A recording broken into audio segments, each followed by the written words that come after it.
you're gonna go right by the cop shop. No, I know. So I went down further by the casino and turned right. So now I'm on Doyle Avenue as ahead. I don't know if I'm being tailed or not. Like, this is just like the pasture. Probably not. I'm sure you're fine. You can just head down to where Knox is. Turn left on Ellis or whatever. Holy shit. Holy shit, dude. Well, yeah, well, I'm glad it's pretty much over. Dude, hopefully. the guy wanted to give me a hug. It was insane, like outside. And he's like, I was going to put the flag on the bike. He's like, don't worry about it, dude. Get the hell out of here. I'm so sorry. This is such a waste of your time and my time. Oh, for sure it is. Dude, his eyes were watering. He was arguing with this fucker. They were in it. All over them. I'm going left and right. I'm taking all these side streets but I'm I'm sure it's fine. Yeah, I'm sure it's fine, but they could just radio it though. You could be like, on the lookout, but then, I don't know. Sure, it'll be fine. Like, what are they gonna do? Pull you over and we'll see the same thing all over again? Like, yeah, I got a bylaw ticket in my window I can see now. Oh, shit. Damn, the GoPro didn't record the last bit though, like when I walked out and he was asking me about the dirt bike and stuff, and I would have been, and like, do you race motocross? So is this Irv's cop pretty young or what? Yeah, he's pretty young. One of those new freaking Altifa guys. Oh man, well, he's a young cop, yeah, he's just, you know, he never showed me his face. I never saw his face ever. Yeah, well, you know, young cop, you could see why he'd be kind of a prick, right? Man, this is the problem, dude. You get these pricks. Like, this is a real problem. Well, they're young, right? They don't know any better. Yeah. Like, sure, once they get a bit older, they calm down a bit and realize that every confrontation isn't, you know, the worst case scenario every single time, right? Where it needs to be the hammer of law come down, right? Yeah, I just hit the red light. Because that's what he's thinking. He's soldiering right now. Remember on the wire, Colvin was like, there's a difference between policing and soldiering? Oh man, He was talking about that. Yeah, policing and soldiering. Yeah, it's completely different things. So this guy was soldiering, and Hall was policing. That's a difference, right? Yeah, he's like, what's the guy's name on The Wire? The good guy, the main character. McNulty. Hall was McNulty. I'd say more like a Colvin, but yeah, just trying to diffuse the situation, right? Well, McNulty's doing his own kind of thing too, but yeah. Holy crap, man! This was what? Oh my God! Well, now you know Corporal Hall is a good guy. If you're ever in a jam, you can probably call the guy. He'll remember you, right? Yeah. How do I get his number? There you go. Ask for him. Well, no, you know who he is. If you ever needed a cop you needed to trust, that would be the guy you would call, right? Yeah. Man, I can't believe it. His eyes were watering. He was super upset about the scenario. Well, he's probably yelling with that other cop, right? I know, and he's an actual he actually is empathetic. Yeah, that's good. What did Mom say?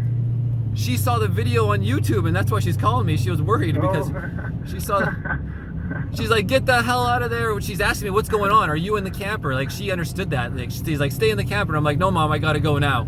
I gotta go. Yeah, like we just worked out a deal. Now's the time. You know they're not going to bother you there. Well, they know my address. That's where they have the address, though. Yeah, but at least you're there, right? And yeah, I doubt they're going to bother you in the middle of a residential neighborhood in front of your house. Like, I just couldn't see it. I'm going down the back route of Ethel right now. Yeah, like I've been taking the whole. There's nobody behind me that I can see. I don't see. Luckily, at nighttime. Nighttime is pretty easy for the lights. Oh. Yeah, no, freaking. All right, well, yeah, right on. I'm glad it worked itself out. Holy shit, dude! Show here. Oh my God, dude. Okay. Well, thank you for.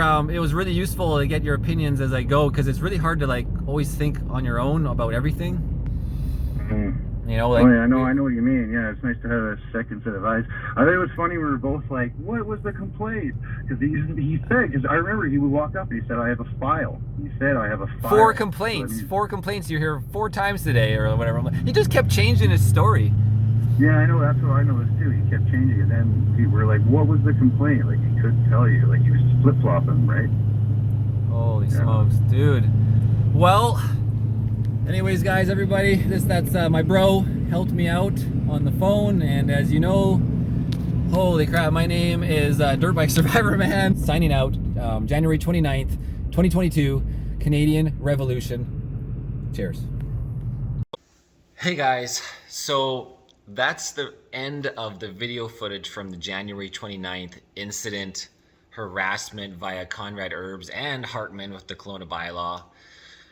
Now, what happened was when the GoPro didn't film, GoPro's batteries just keep freezing and failing. So Herbs left the scene. The tow truck driver unhooked and left. And then I was now able to get out of the truck camper safely and got to meet Corporal Hall in the street. And it was a very emotional event for the both of us. As you saw in the footage, how I spoke about, we almost had like a hug out there. It was super emotional, and we both just went through, it was traumatizing, I would say, for Corporal Hall to have to deal with this crazy Herbs, essentially acting like a psychopath and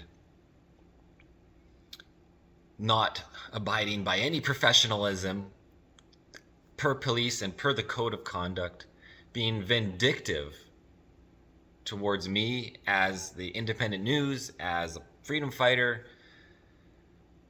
It is very obvious that it is probable that Herbs knew exactly who I was, and he was subscribed to my YouTube channel, or at least going there and watching the footage from the weeks before. My YouTube channel was very popular the week before, from the worldwide rally, which ramped up everybody for the Freedom Convoy that began on January 29th, that very day. As you saw in the footage from the beginning of the day, there was thousands of people there, thousands, and the street was just completely covered with vehicles. So that was a big day for Canada and the world, as we saw when the Freedom Convoy continued and the whole world was watching. So I really wish I had the footage. I was filming when I walked outside and shook Corporal Hall's hand, and he's told me, we had a little chat and told me, okay, get out of here, nobody's gonna bug you. And I'll have to give Corporal Hall a call to touch base with him about what's going on right now. So in terms of, there's a lot of updates that are happening in the background and that have already happened. I've already been to traffic court once. It was adjourned. I met Conrad Herbs there, and he continued his harassment. I'm not going to get into the details at this point. I am contacting the RCMP in the background, staff sergeants, etc., and working with my complaint to the Civilian Review and Complaint Commission to make sure there is accountability, to make sure, because I don't really think anyone knows what Herbs was doing. And I don't think anyone knows what Herbs did at the courtroom on December 14th as well, which will all come out. I'm going to get this all out to you guys. I just might as well take my time and go through the process first to decide what to make public and how I want to proceed. I am not one that has ever backed down from tyranny or from unjust actions.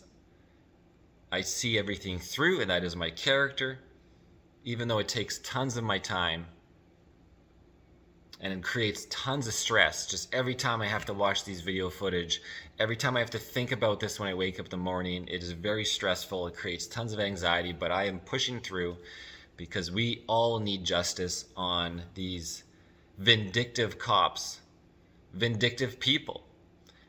We have a perfect example of an intellectual officer who is a peace officer with Corporal Hall, and then we have the cop Herbs, who is muscling his way. He is soldiering, as we put down earlier on our conversations in this video. He is soldiering versus being a peace officer, policing and soldiering. So that's obviously the big theme of this. So I'm going to leave it at that, guys. Wait till you see what happened. I got the whole story. It's literally, I'm doing this documentary not out of choice. I did not call Conrad Herbs to come down and make a movie, as Castanet did a smear piece on me. And of course, ethics 101 for any journalist is, if you're doing a story on somebody, as they did on me, you have to contact that person to get their comment. And when they can't reach the person before the story publishes, they'll have to actually write in there, we reached out for comment and we're not able to get his reply back in time for publication, or he said no comment, or he had a comment. So Castanet is completely at blame for breaking the ethics of journalism, and that's what they've been doing this past few years, and I'm sure before this, just more in the background. So anyways, guys, stay tuned. This documentary will be expanding. Cheers.